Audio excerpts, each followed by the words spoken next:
Well, welcome everybody to today's meeting of the Aquarian series, the first one of the year. Welcome to the United Lodge of Theosophists here in San Diego. Ken Campos, Dr. Ken, and he's going to come up and read it. Now, this is a kind of a collation of beautiful mantramic sentences from the voice of the silence. So it's not like any particular page, page 13 to page 14 or something like this. This is where our speaker has gone through and kind of called these out to kind of set a tone for her presentation today. Go for it, Ken. Good afternoon and good evening and good morning, depending on where you're at. So here is the reading for today, and thank you, Laura, for providing this. Before the soul can see, the harmony within must be attained, and fleshly eyes rendered blind to all illusion. Before the soul can comprehend and may remember, she must also unto the silent speaker be united, just as the form to which the clay is modeled is first united with the potter's mind. Saith the great law, in order to become knower of all self, thou hast first of self to be the knower. Give up thy life if thou wouldst live. 3 halls, O weary pilgrim, lead to the end of toils, will bring thee through 3 states of waking, dreaming, and deep sleep, into the 4th, and thence into the 7 worlds, 7 spiritual lokas, the worlds of rest eternal, the swan out of space and time. That which is uncreate abides in thee, disciple. Before thou settest thy foot upon the ladder's upper rung, the ladder of the mystic sounds, before thou settest thy foot upon the ladder's upper rung, the ladder of the mystic sounds, thou hast to hear the voice of thy inner God, the higher self, in 7 manners. The first is like the nightingale's sweet voice, chanting a song of parting to its mate. The second comes as the sound of a silver cymbal of the Dhyanis, awakening the twinkling stars. The next is as the plaint melodious of the ocean sprite imprisoned in its shell. And this is followed by the chant of Vina.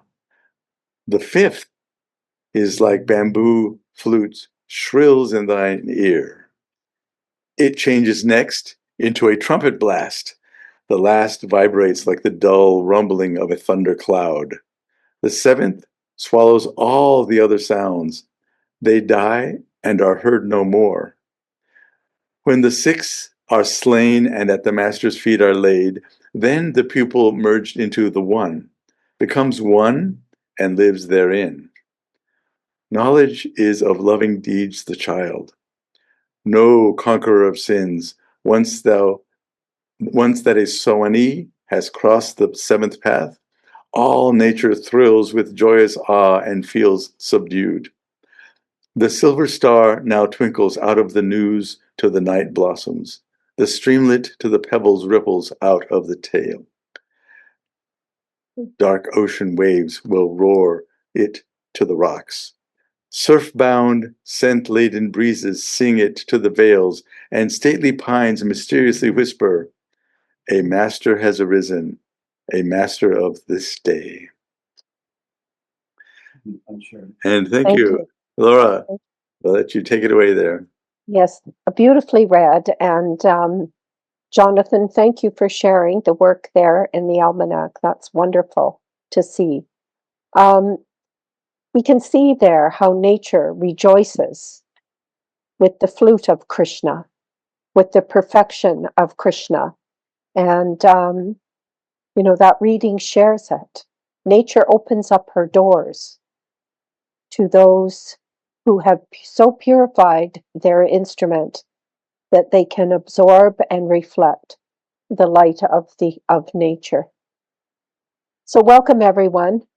It's a wonderful opportunity to contemplate Krishna and his flute, especially at this time of year when our spiritual life is at its strongest between December 21st and March 21st, and in remembrance as well of the occult new year tomorrow.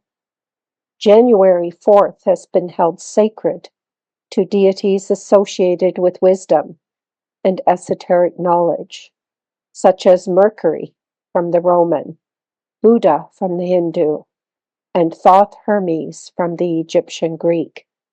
These figures are central in the study of the ancient wisdom. We are encouraged to select January 4th to strengthen our study of ancient hidden laws of nature and the latent powers within our humanity. While the 4th is the specific day, the entire month of January, being under Capricorn, is also associated with Saturn, the planet of karma and the master of time. This reinforces themes of cause and effect, life cycles, and spiritual responsibility that are central to the theosophical teachings on reincarnation and self-improvement. Using this momentum of the cycle, we can reflect on our sevenfold nature that we have spoken out of throughout the 2025 year, and give renewed effort to tune it to the universal purpose. We can ask, who is Krishna, and what is the instrument he uses? How is the flute constructed? How did he learn to play it, and why? These are the many ways to understand. There are many ways to understand Krishna, as the Bhagavad Gita indicates, and all of them have value in our human experience. The great teachers have given us the song of the soul. It is up to us to learn how to harmonize with it. We have heard the song of Krishna's teaching in the Bhagavad Gita. The path he shows is the path of our own becoming. After sharing with Arjuna how the universe unfolds, he tells him to act as seemeth best unto him. Karmic action will adjust. When we see the image of Krishna playing his flute, we see a joy, an enthusiasm, a mastery, bringing to mind what Judge says, that life would be a contest of smiles if we only knew our business.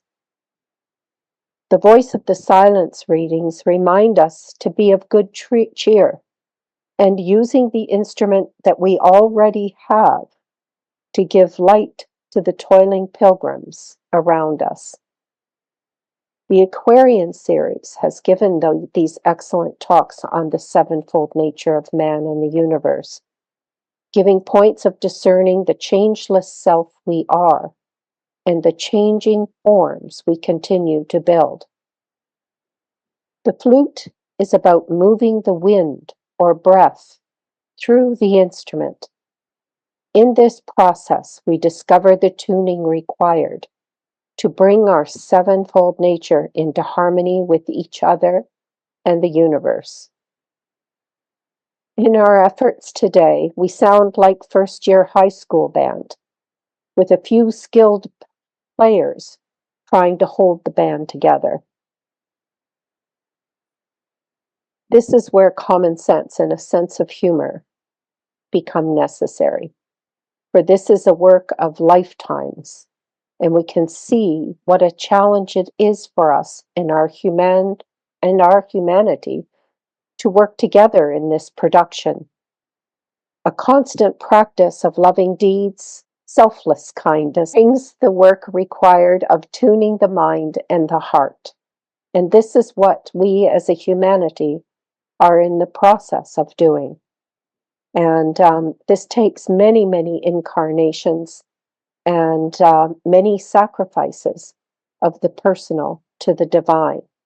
And even in these difficult times of our humanity, in this downward cycle, we can see many who are performing that task of shining the light of love and compassion through the darkness of the environment that they find themselves in.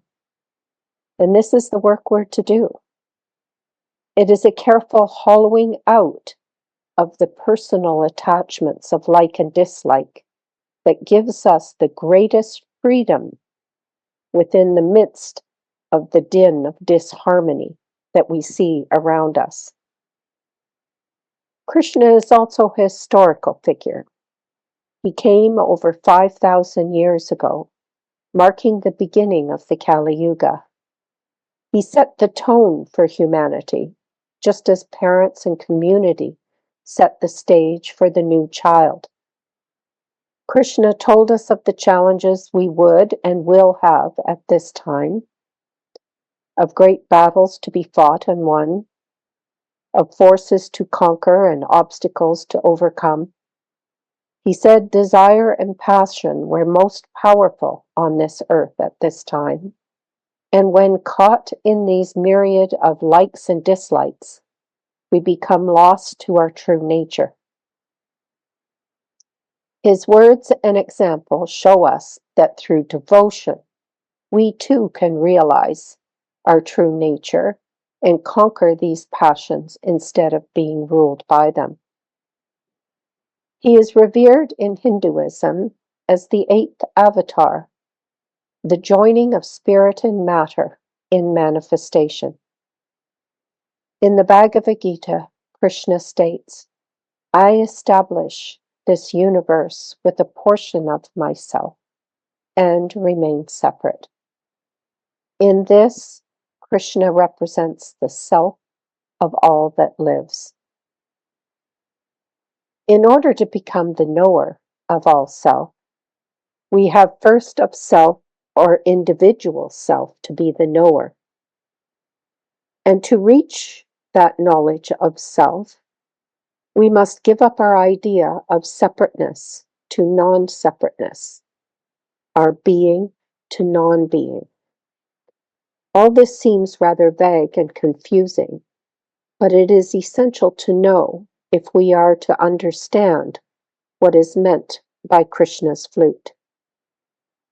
There is not one force or power in the universe that is not within ourselves. To know the self within is to know the whole universe. To begin, we can consider and meditate upon the idea that we are not the body as we observe all its changes. We are not any changeable thing we observe. And as the perceiver, we are the power to change. Likes and dislikes are like the waves on the ocean, completely unreliable in their coming and going. Our mind, too, is constantly shifting and changing, and as the voice of the silence states, it has the ability to carry us off a captive slave. This then brings us to those first few pages of the voice of the silence. To discern the real from the unreal is the first step. Are we gaining awareness that we are Krishna, the higher self, the perceiver, and we have a personality or instrument in need of tuning and use? The learning to build, then play an instrument is a process given in the stanzas of the secret doctrine. The journey of the evolution or unfoldment of the monad into the divine man or Krishna. No one is going to gift us that instrument. We must evolve it for ourselves. The light of mind was sparked by the elder teachers, those who have passed this way before us, and we must pick up their light and use it to impress and to evolve our own flute. H.P. Blavatsky, in her Key to Theosophy, reminds us of 4 links of the golden chain, which should bind humanity into one family. But to realize the nature of this tuning, We need to see that there is one universal life in this world, and we are brothers and sisters to all nations and nature. These four links in the golden chain, she says, are universal unity and causation, human solidarity, the law of karma, as Judy spoke last week about that law very well, and the fourth, reincarnation. Through these links, human beings are active participants in the unfolding of their own potentialities.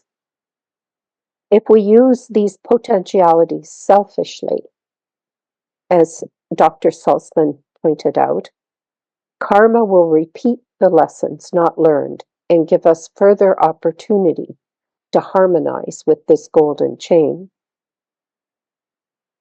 Each monad is the power to create, the power to preserve, and the power to destroy.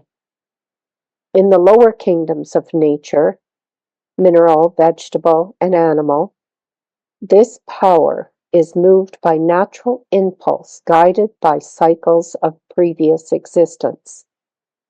In ourselves, having reached the stage of self-consciousness, of thinking and choosing for ourselves, we are now with karma and that golden chain guiding our own evolution, albeit at this time rather unconsciously and unaware by degree. We have the capacity to respond to karmic events instead of reacting to them on this earth plane. And we can respond to them in a non-material way with our ideals, our spiritual understandings, and our aims and purposes. We can accept these karmic realities as a reflection of the inner work we need to do to realize our potential and evolve our nature to a truer expression. We have the capacity to express through sound and vibration these non-material realities, using symbols such as speech, art, or mathematics, and to guide that capacity into action. And action, as the voice indicates, that makes harmless our words and our speech, to make what is only a possibility into a living reality. Just as a beginner in learning to play an instrument gets help, anyone who takes up the commitment to work for the self of all will be aided by the great teachers along this path. But to gain that help, we have to stay in motion by our own efforts. Well, there's hardly a page in our study of theosophy that does not tell us that we are Krishna, that in the journey and effort to gain an instrument, the flute, we forgot that. We have forgotten to discern the real from the unreal, the self, and having taken our identity from the personal, we have generated a sense of separateness, creating karmic obstacles to our true understanding. We cannot tune an instrument from the position of the personality, from identity with likes and dislikes. It is with devotion to Krishna, the higher self of all beings, that we can begin to harmonize our being with the divine flute. To perform this tuning of our instrument cheerfully at each step along the way is the accepting of karma as our friend. Theosophy gives meaning to Krishna as that self of all beings and the self of all. And we are told that to harmonize our sevenfold nature, we are to act for and as the self of all that lives. Also a great avatar of Vishnu as Krishna is a great avatar of Vishnu. Vishnu is the manifestation of the solar energy. And we have in previous talks spoken of the solar energy and the lunar energy, the noetic, as Jonathan mentioned at the beginning, and the psychic. And Vishnu, as the solar energy, it is said in the secret doctrine, he strides through the 7 regions of the universe in 3 steps, and enveloping all things with the dust of his beams. From the glossary, we read that whatever may be the 6 other occult significances of this statement, this is related to the same class of types as the 7 and the 10, the perfect Adam Kadmon, as is the 7 principles and the higher triad in man. As Gene answered in his talk the question last week of what is the difference between the monad and Krishna, he answered that monad is the seed, the potential, and Krishna, the complete manifestation of the 49 fires, the 7 times 7. On page 581 in volume 2, we read under the page titled The Master Mason's Grip. HPB mentions the flute in relation to this 10, or the decad, that brings all these digits back to unity. Unity within 0 is the symbol of deity, of the universe, and of man. The joint number of whose fingers is 10. And here we have the first mention of the flute in the secret doctrine, where she writes, Pan, at one time, absolute nature, the one and the great all. But when history catches a first glimpse of him, Pan has already tumbled down into the godling of the fields, a rural god. His 7-piped flute, the emblem of the 7 forces in nature, the 7 planets, the 7 musical notes, of all the septenary harmony, shows well his primordial character. How does this relate to Krishna's flute? Could it be that the divine self, that as the divine self, an instrument must be evolved from the forces of nature or matter? While there is the perfect man in prototype, it needs to evolve through and gather all the forces to come into visibility. The story of Krishna's conception, birth, and childhood are the exact prototype of the New Testament story of Jesus, both incarnating to help humanity to realize their own potential and to begin the long journey of becoming, in turn, adepts. The flute is a good symbol for our own 7-fold nature.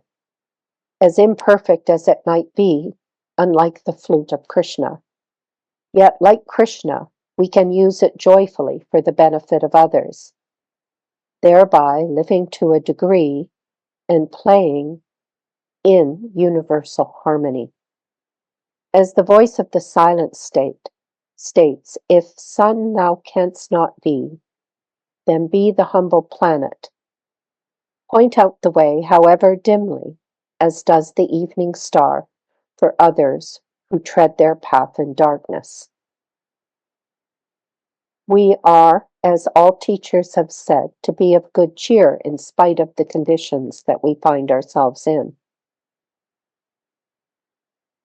As a side note from Isis Unveiled, there are 8 references in regards to the flute, as being able, when rightly played, to restore health and cure disease. The flute is used to charm snakes and other animals. This indicates the power of sound, and we can wonder at that power when Krishna is playing. We can wonder too at the power of our own speech. With devotion to Krishna, we have to make room for the higher winds to blow through the flute. This requires that our instrument be hollowed out of egoic attachments, that we become gradually less attracted to objects of sense and gratification and more to Krishna as the divine self. We need to make space.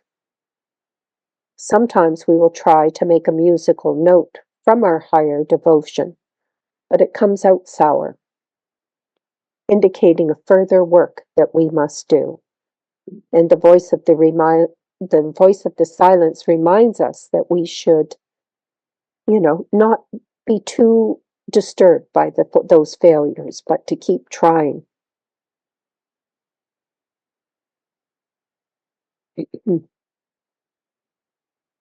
Krishna's flute symbolizes the perfect instrument. When we hear Krishna's music in the form of the Song of the Soul, the Bhagavad Gita, we can begin to harmonize our own with the cosmic forces of nature. The sound draws us away from the temporary world of change into the realm of the eternal, to the spiritual realization of compassion. The bamboo reed must endure the cutting, hollowing, and tuning, and our personality must also undergo such a transformation. This is not easy, and the way is not straight, differing for each being. We can take heart in knowing, as Krishna does, that he is not any changing thing, but the cause of all change, and thus we build our character. Krishna's flute represents a divine personality, a personality constitutionally incapable of a selfish act. Through the long journey in the Kali Yuga, the darkest of the age, this is our challenge, and the effort we make during this age has tenfold effect on the finer planes of spirit. But even in this age, we can always create a better flute with each incarnation by working in harmony with nature and karma. Krishna, it's interesting to note, is mentioned 49 places in the secret doctrine, and most of his mention is in regards to the sevenfold nature of man and the universe. Joseph Campbell also speaks of Krishna's flute as a metaphor, a symbol. To find one's deepest purpose, then doors will open, says Joseph Campbell. He also spoke of the hollowing out of the flute, emphasizing the flute as a symbol of the egoless, hollow individual through whom the divine music can play. To live the divine will instead of the personal will. Campbell constantly taught that mythological images, such as God holding a specific object like a flute, are metaphors and not literal historical facts. The flute, he says, in this sense, is a powerful symbol that helps pitch the mind beyond the rim of the material world to an ultimate inexpressible truth. Man and nature are not separate, but evolve together, and all forces in nature exist within each one of us and must be made one with the self of all, in order for the divine harmony to be heard and given voice. This is the process we are all in together. To hear the soundless sound of the higher self we need to have the means to reflect it through our own natures and to be able to shed that sound onto this earth plane for the benefit of others. And I would like to close with a reading that was given in the almanac on the by Raghavan Iyer. And we put a link in the chat for anyone who would like to read this excellent article in Theosophy Trust website. And it says here, any man who hears the rumbling of a thundercloud, the roar of the ocean, or the rush of the winds above, any holy place, is truly blessed. Because of the sacred undertaking to which the whole of nature has been consecrated under karma. Anyone who goes anywhere and is responsive to the F note of nature, the keynote of Beethoven's Pastoral Symphony, the one sound into which all sounds are resolved, even if he hears it only in the early hours, still hours of dawn, hears the song of the flute. Anyone who then consecrates himself to the service of the unity of all men and women has chosen a great undertaking. He feels the pulse of light, the core of the unuttered, in the words of Shelley. With Wordsworth, he hears the still sad music of humanity, and hearing these, he may also, in favored moments in the season of spring, hear the nightingale warbling its native wood notes wild. We might say that the message and the meaning of the incarnation of Krishna over 5,075 years ago was to bring into the lives of men the beauty, the vital relevance, and the abundant hope of the eternal rhythm of the cosmos. So thank you. Sorry for my voice there at the end. Thank you, Laura, so much. That was just the melody of the higher self speaking there. That's what it felt like. So thank you very, very much. We can take some time for some questions and answers. We have half a dozen people here in the lodge, and we also have a lot of people out in Zoom land. I had a question, maybe just to start things off, Laura. I've heard you talk about in even other meetings too, and many theosophists, but the idea of working for and as the self. And we went into that some in your talk, but I was wondering if you could really unpack it in a way. What would it mean to work for the self? What would it mean to work as the self? How do they compare and contrast? Well, thank you. To do that, we have to get beyond the plane of effects, to get behind into the plane of causes. And as HBB mentioned in the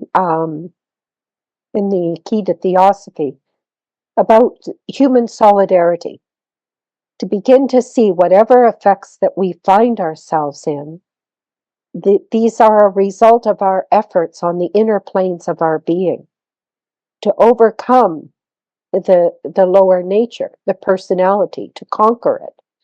And so even when we perceive these negative effects around us today,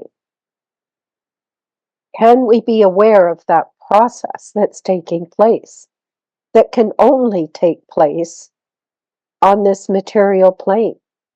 As the Bhagavad Gita says, that we have to incarnate into this matter, as spirit, into matter, and take up this process. And so to act for and as the self is to work in harmony with this process that we're going through. And we see the great teachers, who work for humanity so carefully with full knowledge and so full of compassion. And we can do the same thing. We have the power to do the same work to a degree that they do. And this is what it means to act for and as the self.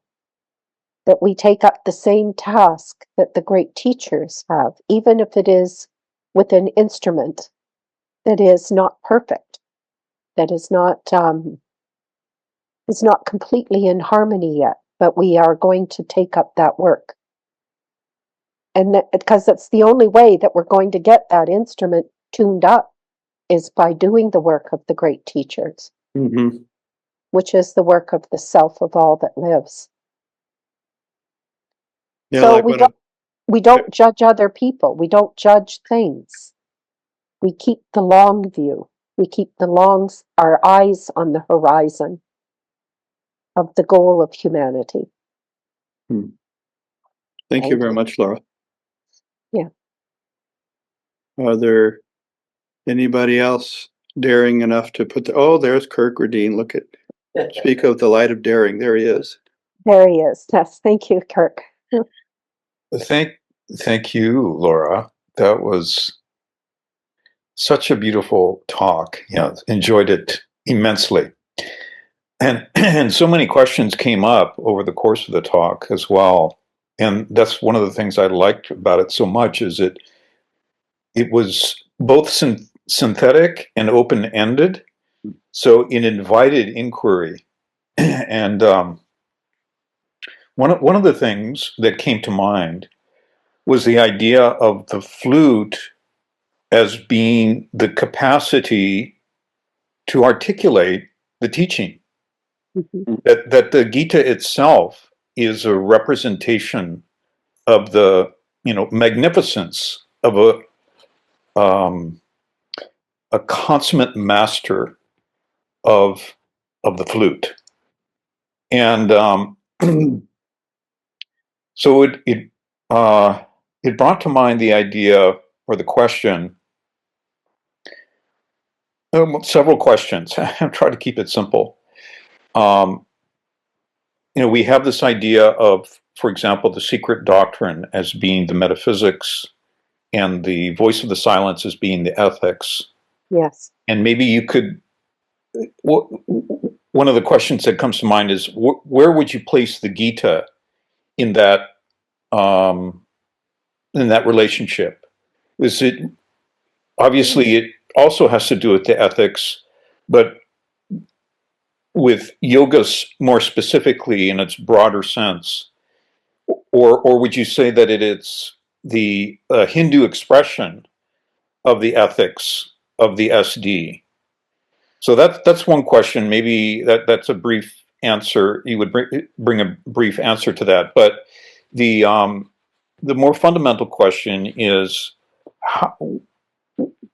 what is the mode of study of the philosophy which does involve this mastery of that capacity for articulating and giving expression to the teaching, in the way that is regenerative, uplifting, harmonic, and reverberates, at least to some degree, with Krishna's flute?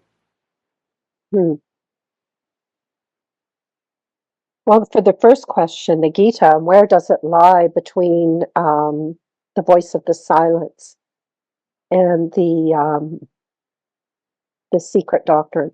Is that for this student at this moment, the one thought that comes to mind is that the Bhagavad Gita picks us up where we are right now in our evolution. The secret doctrine tells us where we've been, how we've got to where we are right now, and it tells us where we're going. The voice of the silence, it tells us who we are in that process as well. But the Bhagavad Gita picks us up as human beings and sets us on that path from where we are at this moment in time. That's one thought that comes to mind. And I look forward to anyone else who might have another idea of where the Bhagavad Gita fits in this. it's really important to bring up that question, Kirk. You know, it's as Mr. Judge says, the 3 books we need to cultivate the mind and grow the mind, which you brought up in the second question, is The Voice of the Silence, The Bhagavad Gita, and The Secret Doctrine. Those are the 3 books that are absolutely essential to this process, which is very interesting. Now, you talk about the mode of study, you know, and for this student at this moment, it seems that, you know, just as what we feed our bodies as far as nutrients are concerned, the discipline or the mode of our study is again, what are we putting in the mind? What are we populating our mind with? Is it beneficent thought? Is it maleficent? Is it to be aware of what it is that we're thinking and making sure that we are nourishing the mind with the highest thoughts that we can find around us, and to give those thoughts have a devotion to that, and that would be that mode of study and the discipline of the mind. You know, there are so we can have an understanding of truth, but if we don't have an instrument with which to express it through, and this is where we need each other, as in the body of students working together in that process of, you know, continuing the work of lighting up the mind. You know, I think we're still in the process of that. And it seems too that the other thing that comes to mind in this discipline is we become to realize in our human solidarity that there are beings that more aware than us and beings less aware, and that we are an important link in that chain. And so we have to take responsibility for being that link in that human solidarity and sharing through our own sevenfold nature all that we can of the highest understanding that we have garnered at this time. And so that puts everyone, it doesn't leave out anyone. It puts all of us in that position of responsibility. I'm not sure if that completely answers your questions, but that's all that came to mind. Thank you so much. Appreciate it. Yeah. Marion. There are some people that have an intellectual lens far sharper than mine, and so I've learned so much from all of you in that regard. Well, no, you made several helpful points, so thank you for that. Thank you, Marion. Hi. I my question or comment is kind of along the line, I think, of asking a little bit more about the instrument as the metaphor here, because what comes to my mind is like with the flute, and especially with string instruments, it takes time, most of the time, in learning an instrument to find the note, because it's not apparent. It's not like on the instrument itself. You have to constantly be striving and train your ear to train your mind to know when you're on the note, when you've hit the note. And then you can build on that and create chords and harmonies. And so I think something in your talk reminded me that the flute is very much like the efforts because that we're striving for, because we may not hit the note, but as you pointed out, the point is to ever keep trying. Yeah. And eventually you will be hitting all of the notes, but you will fail a lot. But as long as you're kind of on that path and going in that direction, eventually you can play the instrument, and because you've learned what the sound is like. Yes. And you've trained your mind, which is an extension. The flute is merely an extension now. Anyway, that was my and also I just wanted to point out that a flute, like in an orchestra, is part of a larger harmonic ensemble, or it is an expression of like Beethoven's pastoral symphony. It took many instruments working together to create those harmonies. So that reminded me of something you just spoke of being needed by all of us working together. Anyway. Thank you, Marion. Thank you. You know, it's interesting. Well, the metaphor that I gave there about a first year high school band. Oh boy, you know, if you've ever been in a room, our humanity right now is making the noise of a first year high school band. And there are, but the key to a student of theosophy is to just be able to see the truth within that disharmony, you know, to see the efforts that are being made and to be able to pick out and discern those who are as who are sounding a more pure note, who are reaching, and to, as Mr. Judge says, it's the duty of a student of theosophy to see the truth in another one, what another one is saying. And so with the keys that HBB has given us of the three fundamentals, we can see the truth all around us. We can see the effort all around us in our humanity. And we recognize that effort and give strength to it. And that's part of our work as well in this orchestra that we belong to called humanity. Laura, I have a question that I'd like to kind of piggyback in with that before we go to Miluka. If you're playing in an ensemble, isn't there a certain amount of listening at the same time as playing? At the same time as being able to hear your own instrument, to see, as Marion was saying, to know if you're on pitch for that note, because the flute is not like a piano where you have your keys and there they are. But even pianists will talk about how you press the keys. It makes a big difference and so forth. But with the flute, where is a whole subjective component to tuning into each note, but then you're listening to everybody else in the ensemble. Just I guess a comment. I thought it was a question, but maybe it was a comment. Well, it's good to bring that up too, because one of the things that comes to mind in our listening, and this is especially so when we are studying the Bhagavad Gita, and when we're reading the Bhagavad Gita, we are listening to the voice of Krishna, listening to it. Now we have to harmonize our own nature with what we hear. And when we do go to harmonize with it, that's when all the discord in our instrument rises to the surface. And we have to deal with that discord, as you pointed out. You know, we have to make those adjustments. And most of the discord that we discover within ourselves that prevents us from harmonizing is that viraga, the fourth of the paramitas, the middle one. Yeah. We have to reach that indifference of pleasure and pain, of like and dislike. We move beyond it.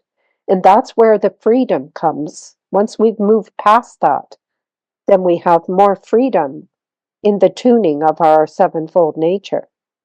You know, but that's the key right there. Thank you. Miluka, then Ken. Yeah, good afternoon and happy Kumara's weekend. Tomorrow's the Kumara's Day. Yes, Kumara's Day. Yes, tomorrow. The New Year's of the occultists, according to HPB. Thank you for bringing that up and for your lovely expression of your comments and your reading. Very beautiful, very, very timing for this type of day, for this season. My question was, you said that because we are so very delicate moment in life, because this is when HPB said, be careful what you think, because the power of good and evil are at full power during this time of the year, especially the 4th and on. And then I brought to mind, I remember that even the ancients, they could be fighting, and that day, or when there is a special event of conjunction, they stop fighting. They do a truce for just a short time, because I guess they know the power of it. And I will wonder, what are the effects of what we do in general, as a community or individually? What is the impact that would bring into us and others around the world because of this door that it just, or portal that just opened up? What do you think? Well, it's interesting that you mentioned this idea of how they put down their weapons during a special moment. That indicates that they know they know the truth. They know and have an understanding of what is the right thing to do. And so for that moment, they drop their weapons. But then they pick up their weapons again after that moment passes. And so we can ask ourselves why. And I think of the voice or the secret doctrine when she says that we have to raise up all matter to potential godhood. That we have these skandhas, these energies that have been impressed by us in the past, and they need to be dealt with. We can't run away from them. We have to lift them up.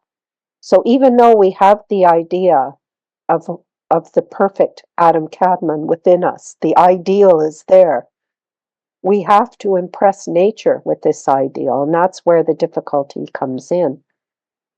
Because every life that makes up our sevenfold nature is also on a journey of its own perfectibility and has the ability to become a fully self-conscious human being at some point in the evolution, in another Manvantara, in another great cycle. So we take up we volunteered, well, it's not a volunteering, it's obligatory pilgrimage. Pick up these lives to be able to express through them, just like we have to do with our musical instruments. We have to make the sacrifices. We have to have the devotion. And we have to do the work. So then we have a question from Ken, and then Yarrow and ULT San Diego. Hello there. Yes, I am also Ken and ULT. Oh, okay. Thank you, Laura, for this wonderful talk. Oh my gosh, that was so incredible and wonderful and insightful. And the analogy of the flute and hollowing out our ego is amazing. The point that really caught my attention, though, is something I'm not too familiar with in my memory of HPB's writing in The Secret Doctrine, mentioning the flute for the first time and mentioning Pan, the rustic rural god. Pan is actually kind of fascinating. I'm wondering if you could elaborate on that a little more. My initial thoughts are that he's this kind of half animal, quasi man sort of creature who is, I think he's the king or the leader of all the satyrs. So representing passionate things, sort of that ego we're working to suppress, in a sense, or to transcend, you might say, to transcend and include the passion. And also, in English language, the word panic also comes from the name of the god Pan, in that his shrill cry would induce panic in people that heard that sound. And given that he has a flute, it reminds me of the high school you talked about, and also our initial efforts that we can't do this tuning from our personality level, but it must be from the level of the higher self to adjust our tuning. Could you just share a little bit more about your thoughts and HPB's thoughts in that writing from the SD? Oh, on the nature of Pan and nature. Well, we can trace back right to the idea of the absolute. And the absolute has two aspects, spirit and matter. Yeah. And then, of course, as it said in the reading, oh gosh, where did it go? About Pan. What happens? What does he do? That idea of coming down to the earth plane, that spirit and matter coming into incarnation, coming into visibility. And Pan represents nature coming into visibility. Mhm. And of course, being half man, half animal, seems maybe could indicate the evolution there of matter as well, Mhm. self-consciousness. But it cannot happen without it. Has that dual, that psychic and noetic action taking place. Mhm. And so I think that, again, the whole of the secret doctrine is talking about that, the manifestation of spirit and matter.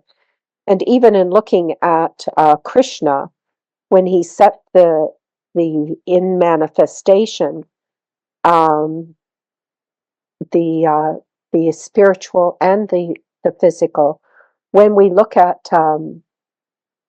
spirit and matter, when we look at the image of Krishna in the Bhagavad Gita by Mr. Judge, it's just such a beautiful image, because you see there that, spirit and matter are one in Krishna. And so I think even in the Pan, as he descended into earth, maybe it's a greater differentiation of Krishna, maybe too. The coming into form, the endless differentiation downward into matter. Mhm. And Well, maybe thank there's you. a correlation there as well. Yeah, that does make sense, that as we materialize the monastic beings that we are, as we materialize, then we're fraught with these passions and lustful things. And even in wartime, people talk about having a shock and awe campaign to scare and panic the enemy. So it's a place that so many humans are, and I think we can recognize that, acknowledge that, and say, and now our work is to shine the light as monastic beings to help guide others to the higher self. Well, thank you. Thank you. Well, we can ask, maybe then the question then becomes, what is meant by HPB when she says in the four links of the golden chain, Hmm. she says human solidarity and causation. That sort of comes to mind as well. Yeah, universal unity and causation. Yeah, universal unity and causation. Yeah, that's really So everything begins from the higher and manifests into the Mhm. lower. Yeah, That's what the secret doctrine shares with us, that the evolution didn't happen from the lower to the higher. It happens from the higher into the lower, which maybe that's then is how Pan, we can understand Pan. thank you, Laura. Can we take one more question from Sure. Hyro? Yes. Hyro, you're on the air. How can I hear the music? The flute. It's coming out of my reading of the Gita, and maybe in the future I would, if I could learn Sanskrit, be able to hear it chanted in Sanskrit and really hear it even better. In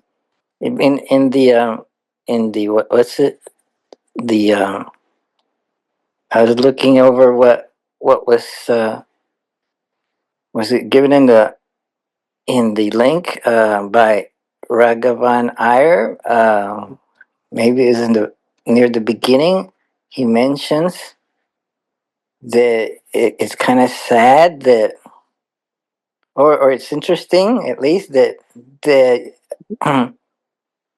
uh, two different people can see the Gita and get something at extremes, like Gandhi Yeah. versus his assassin. And Mhm. so I guess the assassin maybe wasn't hearing the Gita right, wasn't didn't catch the flute, the higher tones, and maybe got some modes that were kind of low level. I don't know. Yeah, we hit a few sour notes in our efforts, don't we? We think we're doing the right thing. You know, we're Epimethians. We learn after the fact. We hit that sour note, we hear that sour note, and then we go, well, that's not what I'm aiming for. And so one of the important things, Yarrow, is in creating this instrument to be the better able to help others, we must ask ourselves, is the thought that I'm thinking right now taking me in the direction I want to go? And if it's not, then it's going to create a sour note.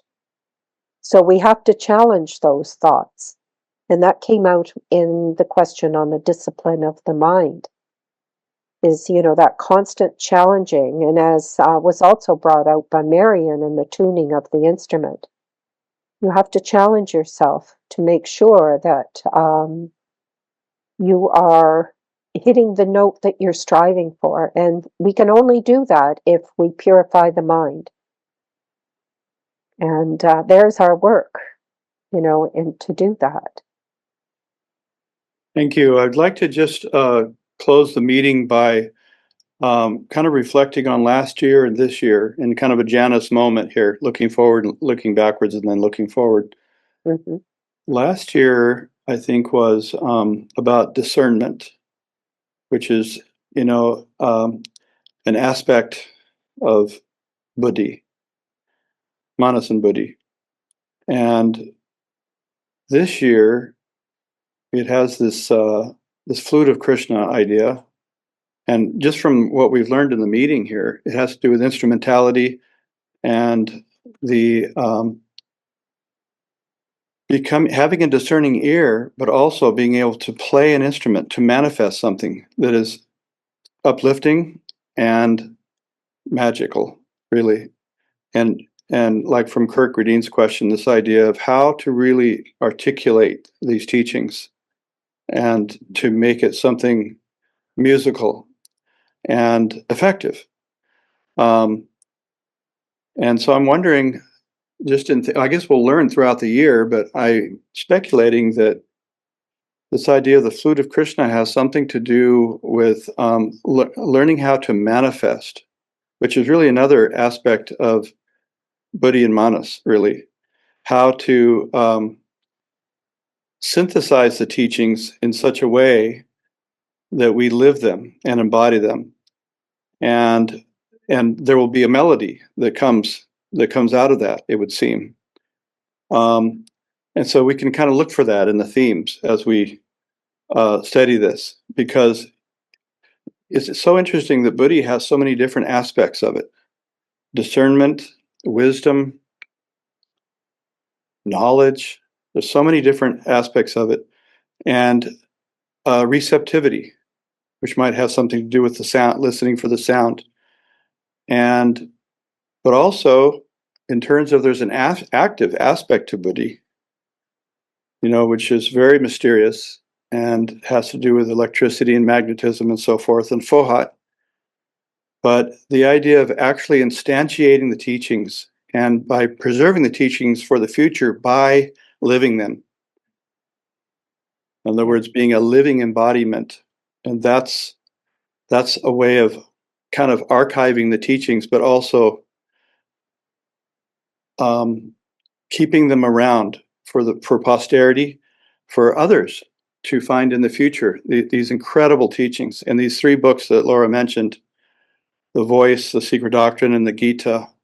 What a power trio that is. So if anybody has any opportunity to get anywhere near any of those three books, let alone all three of them, seize the moment. Carpe diem. So, so Laura, thank you very, very, very much. What a beautiful sounding of the keynote for the year, and the flute of your melodious voice and your wonderful sharing.